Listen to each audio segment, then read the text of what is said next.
ధరణీదేవి గారు ఇంకా రాలేదు. మీరిరువురూ కలిసి కార్యం చేయాలి. వారు బయలుదేరారా?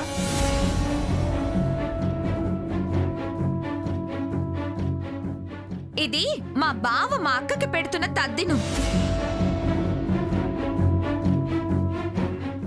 భవిష్య చేయాల్సిన పని భవిష్య చేస్తుంది, బావ చేయాల్సిన పని బావ చేస్తాడు. ఆవిడ గారు ఎందుకండి? అమ్మా, ఆదిత్య గారు ద్వితీయ వివాహం చేసుకున్నారు. మొదటి భార్య శ్రాద్ధకర్మైన ధరణీదేవి గారి దగ్గరుండాలి.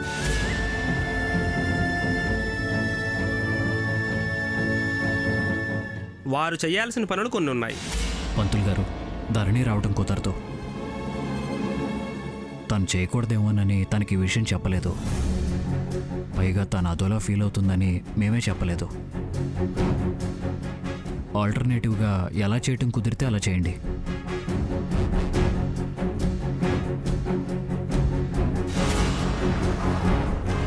వస్తుంది ఆవిడ గారు, దారిలో ఉన్నారు. వచ్చాక తనేం సాయం చేయదు. చేయాల్సిన పనులు కాదు, ఎవరిని ఎలా నిలదీయాలో అలా నిలదీసి నానా యాగి చేస్తుంది. తప్పనిసరి అయితే వేరు. తప్పనిసరి అనుకుని ముందు కార్యక్రమం జరిపించండి. అవును పంతులు గారు. పోనీ ధరణికి ఫోన్ చేయమంటావా? అంత మాత్రం మాకు తెలీదనా నువ్వు చెప్పేది? తెలీదని కాదు, కొన్నిసార్లు టక్కున గుర్తురావు.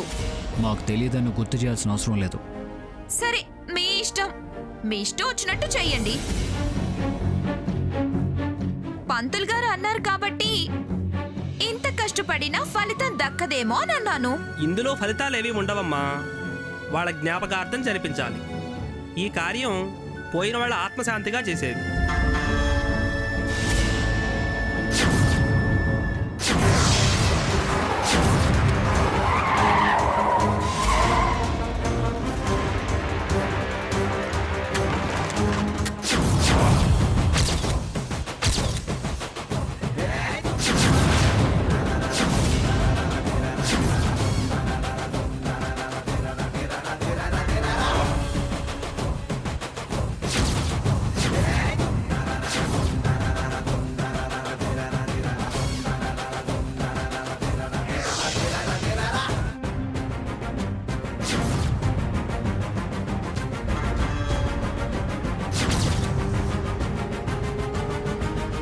వచ్చావా ధరణి? సరిగ్గా సమయానికి వచ్చావు. పంతులు గారు అన్న ప్రకారం ఎలా అన్న మీమాంసలో పడ్డావు. ఏం చేయాలని ఆలోచిస్తున్నావు. నువ్వొచ్చి రక్షించావు. నన్నేదో రమ్మని పిలిచినట్టు అంటున్నారే.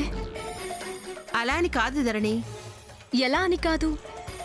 తర్వాత పంతులు గారు ఏమన్నారు? మీరే మీమాంసలో పడ్డారు. నువ్వు ఆదిత్య కలిసి భవిష్య చేత వాళ్ళ అమ్మకు పిండ ప్రదానం చెయ్యాలి అన్నారు. ఎలా అన్న ఆలోచనలో పడ్డావు.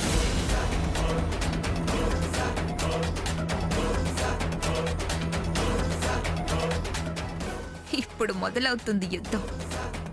ఆయన అంటే కానీ నేను అవసరం అనే విషయం అర్థం కాలేదా? మీకు తెలీదా అని మొదలు పెడుతుంది. ధరణి ప్రశ్నలకు అందరూ తెల్ల మొహాలు వేయటం ఖాయం. మొదలుపెట్టు ధరణి, మొదలుపెట్టు. వారలా అంటారని తెలిసే నేను బయలుదేరొచ్చాను.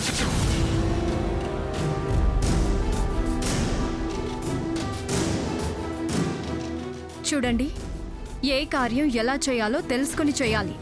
లేకపోతే చేసిన ప్రయోజనం దక్కాల్సిన ఫలితం దక్కదు. అంటే ఇప్పుడు తను కూర్చొని చేస్తుందా ఏంటి? మీరు నాకు చెప్పడం ఎందుకు అని వచ్చినా మేము మా తండ్రి గారికి ఎలా చేస్తామో తెలుసు కాబట్టి మీరు ఇబ్బందులు పడకూడదని వచ్చాను.